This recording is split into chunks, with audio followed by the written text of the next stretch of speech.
ನಿಜ ಹೇಳು ಅಭಿ, ಇಲ್ಲ ಅಂದರೆ ಕೊಂದ್ಬಿಡ್ತೀನಿ. ನೆನ್ನೆ ಮಧ್ಯಾಹ್ನ ಎಲ್ಲೋಗಿದ್ರಿ ನೀನು ಮತ್ತೆ ಮಾರುತಿ?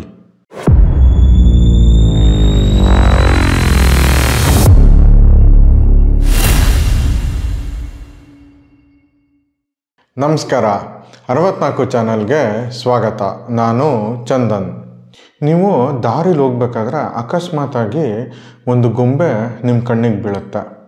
ನೋಡೋಕೆ ಅದು ಅಷ್ಟು ಚೆನ್ನಾಗಿಲ್ಲದೆ ಇದ್ರೂ ಅದರಲ್ಲೇನೋ ಒಂದು ವಿಲಕ್ಷಣವಾದ ಅಟ್ರಾಕ್ಷನ್ ಇರುತ್ತೆ. ನೀವು ಅದನ್ನು ಎತ್ಕೊಂಡು ಮನೆಗೆ ತರ್ತೀರ. ಮಧ್ಯರಾತ್ರಿ ಇದ್ದಕ್ಕಿದ್ದಂಗೆ ನೀವು ಮಲಗಿರಬೇಕಾದ್ರೆ ಆ ಗೊಂಬೆ ಕೀ ಕೊಟ್ಟವ್ರ ಥರ ವಿಚಿತ್ರ ಸೌಂಡ್ ಮಾಡಿಕೊಂಡು ಮನೇಲೆಲ್ಲ ಓಡಾಡುತ್ತೆ. ಎಷ್ಟು ಮೀಟ್ರ್ ಆಫ್ ಆಗುತ್ತಲ್ವ ನಿಮಗೆ? ಇವತ್ತಿನ ನಮ್ಮ ಪುಸ್ತಕ ಇಂಥದೇ ಒಂದು ಭಯಾನಕ ಟೆಡ್ಡಿ ಬೇರ್ ಗೊಂಬೆಯ ಕತೆ. ಕೋಇನ್ಸಿಡೆಂಟ್ಲಿ ಈ ತಿಂಗಳ 3ನೇ ಥ್ರಿಲ್ಲರ್ ಪುಸ್ತಕ ನಾವು ಪರಿಚಯ ಮಾಡ್ತಾ ಇರೋದು. ಮಾಗಿ ಚಳಿಗೆ ಒಂದು ಕಪ್ ಬಿಸಿ ಬಿಸಿ ಕಾಫಿ ಜೊತೆ ಥ್ರಿಲ್ಲರ್ ಪುಸ್ತಕ ಓದ್ತಾ ಇದ್ರೆ ಒಂದು ಬೆಚ್ಚಗಿನ ಅನುಭವ ಕೊಡುತ್ತಲ್ವ. ನಾವು ಓದಿದ ವಿಭಾಗದಲ್ಲಿ ಇವತ್ತು ನಾವು ಪರಿಚಯ ಮಾಡ್ಕೋತಾ ಇರೋ ಪುಸ್ತಕ ವಿಕ್ಷಿಪ್ತ. ಲೇಖಕರು ಗುರುರಾಜ್ ಕೋಟ್ಕಣಿ, ಪ್ರಕಾಶಕರು ಸಮನ್ವಿತ. ಪುಟಗಳು 184, ಬೆಲೆ 180 ರೂಪಾಯಿಗಳು. Genre horror. ಈ ಪುಸ್ತಕದ ಹೀರೋ ಅಭಿಮನ್ಯು ದುಂಡಾವರ ಅನ್ನೋ ಊರಿನವನು. ಫ್ರೆಂಡ್ಸ್ ಜೊತೆ ಆರಾಮಾಗಿ ಓದ್ಕೊಂಡು ಆಟ ಆಡ್ಕೊಂಡು ಇರ್ತಾನೆ. ಆ ಊರಲ್ಲಿ ಪಾಲಿ ಮನೆ ಅನ್ನೋ ಒಂದು ಪಾಳು ಬಿದ್ದಿರೋ ಮನೆ ಇರುತ್ತೆ. ಆ ಮನೆ ಒಳಗೆ ಹೋಗೋದಿರಲಿ, ಸಂಜೆ ಆದಮೇಲೆ ಅದ್ರ ಸುತ್ತಮುತ್ತ ಕೂಡ ಯಾರೂ ಸುಳಿತಾ ಇರಲಿಲ್ಲ. ಅಕಸ್ಮಾತ್ ಇರಲಿ ಅಂತ ಒಬ್ಬ ಪೊಲೀಸ್ ಕಾನ್ಸ್ಟೇಬಲ್ಲು ಸಂಜೆ ಆದಮೇಲೆ ಯಾರಾದರೂ ಆ ಕಡೆ ಹೋದರೆ ಅವ್ರನ್ನ ದೂರ ಕಳಿಸ್ತಾ ಇರ್ತಾನೆ. ಅಭಿಮನ್ಯು ಮತ್ತು ಮಾರುತಿಗೆ ಈ ದೆವ್ವ ಭೂತ ಇದ್ರ ಮೇಲೆಲ್ಲ ನಂಬಿಕೆ ಇರಲ್ಲ. ಒಂದಿನ ಅವರು ಈ ಪಾಲಿ ಮನೆ ಒಳಗೆ ಏನಿದೆ ನೋಡೇ ಬಿಡೋಣ ಅಂದ್ಕೊಂಡು ಕಾಂಪೌಂಡ್ ಹಾರಿ ಮನೆ ಹತ್ರ ಹೋಗ್ತಾರೆ. ಆ ಮನೆ ಮೇನ್ ಡೋರಿಗೆ ಬೀಗ ಹಾಕಿರುತ್ತೆ. ಅವರು ಬೀಗ ಹೊಡೆಯೋದಕ್ಕೆ ಟ್ರೈ ಮಾಡಬೇಕಾದ್ರೆ ಅಲ್ಲೇ ಹೋಗ್ತಿದ್ದ ಒಬ್ಬ ರೈತ ಸೌಂಡ್ ಮಾಡಿ ಇವರನ್ನು ಓಡಿಸ್ಬಿಡ್ತಾನೆ. ಒಳಗೆ ಹೋಗೋಕ್ಕಾಗಲಿಲ್ವಲ್ಲ ಅಂತ ಫೀಲಿಂಗಲ್ಲಿ ಇವ್ರು ಬರಬೇಕಾದ್ರೆ ಅಭಿಮನ್ಯು ಕಣ್ಣಿಗೆ ಒಂದು ಟೆಡ್ಡಿ ಬೇರ್ ಕಾಣುತ್ತೆ. ನೋಡೋಕ್ಕೆ ಅಷ್ಟು ಸುಂದರವಾಗಿಲ್ಲದೆ ಇದ್ರೂ ಏನೋ ಒಂದು ವಿಲಕ್ಷಣ ಆಕರ್ಷಣೆ ಆ ಟೆಡ್ಡಿ ಬೇರ್ಗಿರುತ್ತೆ. ಅಭಿಮನ್ಯು ಆ ಗೊಂಬೆನ ಎತ್ಕೊಂಡು ಮನೆಗೆ ಬರ್ತಾನೆ. ನೆಕ್ಸ್ಟ್ ದಿನ ಬೆಳಗ್ಗೆ ಮಾರುತಿ ರಕ್ತಕಾರ ಸತ್ತಿರ್ತಾನೆ. ಇದರಿಂದ ಒಂಚೂರು ಎದುರ್ಕೊಂಡು ಅಭಿಮನ್ಯು ಆ ಟೆಡ್ಡಿ ಬೇರ್ನ ಬಿಸಾಕಬೇಕು ಅಂದ್ಕೋತಾ ಇರ್ತಾನೆ. ಬಟ್ ಅವನು ಬಿಸಾಕೋಕ್ಕೆ ಆಗಲ್ಲ. ಆದರೆ ನೆಕ್ಸ್ಟ್ ದಿನ ಅಭಿಮನ್ಯು ಅವ್ರ ತಾಯಿನೂ ಸಾಯ್ತಾರೆ. ಆಮೇಲೆ ಅಭಿಮನ್ಯು ತಮ್ಮನೂ ಸಾಯ್ತಾನೆ.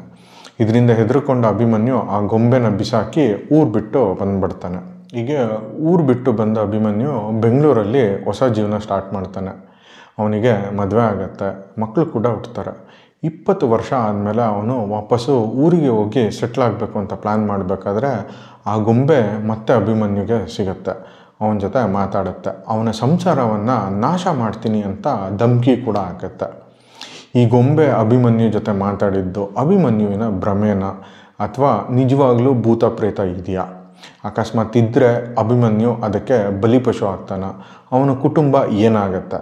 ಇದನ್ನೆಲ್ಲ ತಿಳ್ಕೊಬೇಕು ಅಂದರೆ ನೀವು ಪುಸ್ತಕನ ಓದಲೇಬೇಕು. ಕನ್ನಡದಲ್ಲಿ ಒಳ್ಳೆ ಆರ್ಆರ್ ಪುಸ್ತಕ ಇಲ್ಲ ಅನ್ನೋರಿಗೆ ಈ ಪುಸ್ತಕ ಉತ್ತರವಾಗಿ ನಿಲ್ಲುತ್ತೆ. ಇನ್ನು ಗುರುರಾಜ್ ಅವರ ಬರಹ ಪ್ರತಿ ಪುಟದಲ್ಲೂ ಓದುಗರ ಕುತೂಹಲವನ್ನು ಕಾಯ್ದುಕೊಂಡು ಹೋಗುತ್ತೆ. ಅವರ ಶತಕಂಪಿನಿ, ಪ್ರತಿಜ್ಞೆ ಈ ಪುಸ್ತಕಗಳನ್ನು ಆಲ್ರೆಡಿ ನಾವು ನಮ್ಮ ಚಾನಲಲ್ಲಿ ಪರಿಚಯ ಮಾಡಿದ್ದೀವಿ. ಲಿಂಕು ಕೆಳಗಡೆ ಡಿಸ್ಕ್ರಿಪ್ಷನಲ್ಲಿದೆ. ಆ ಪುಸ್ತಕಗಳಂತೆ ಈ ಪುಸ್ತಕನೂ ಕೂಡ ಒಂದು ರೋಚಕ ಓದು. ಕೊಂಡು ಓದ್ತೀರಾ ಅಲ್ವಾ? ಬನ್ನಿ, ಈ ಪುಸ್ತಕದಿಂದ ಒಂದು ಸಣ್ಣ ಪ್ಯಾರಾಗ್ರಾಫು ನಿಮಗೋಸ್ಕರ.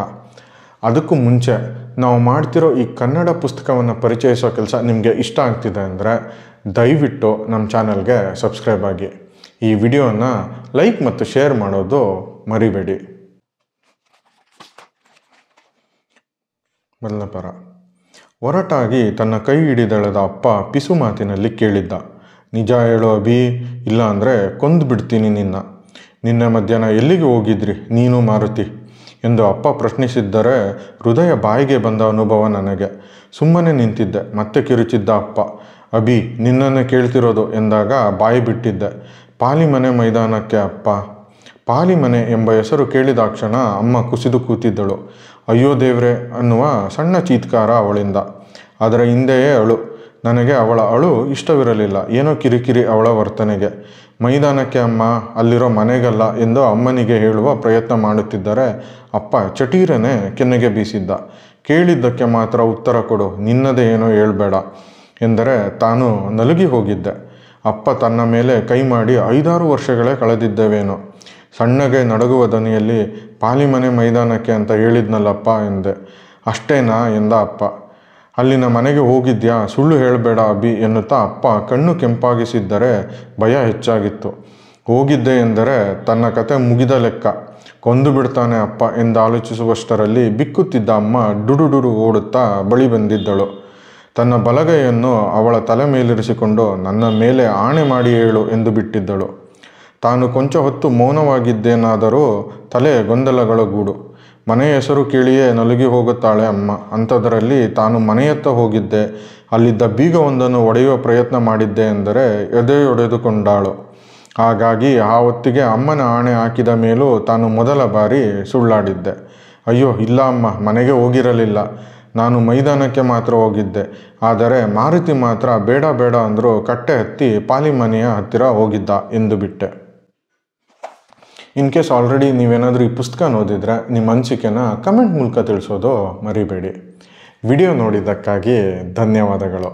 ನಾನು ಚಂದನ್, ಸೈನಿಂಗ್ ಆಫ್.